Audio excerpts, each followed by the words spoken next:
रायगड जिल्ह्यात वाढत्या उष्णतेच्या पार्श्वभूमीवर प्रशासनाचा महत्त्वाचा निर्णय समोर आला आहे।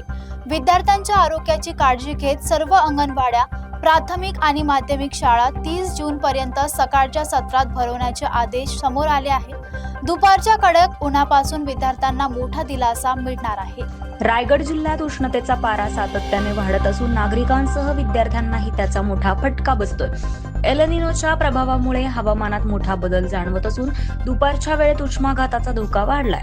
ही परिस्थिती लक्षात घेऊन रायगडचे जिल्हाधिकारी यांनी तातडीचा निर्णय घेत जिल्ह्यातील सर्व शाळांना आणि अंगणवाड्या, प्राथमिक आणि माध्यमिक शाळा सकाळच्या सत्रात भरवण्याचे आदेश जारी केलेत। हे आदेश 30 जून पर्यंत लागू राहणार आहेत। विद्यार्थ्यांचे आरोग्य आणि सुरक्षितता लक्षात घेऊन प्रशासनाने हा निर्णय घेतल्याचं सांगितलं जात आहे। पालकांकडूनही या निर्णयाचं स्वागत केलं जात असून विद्यार्थ्यांना उष्णतेपासून दिलासा मिळणार आहे।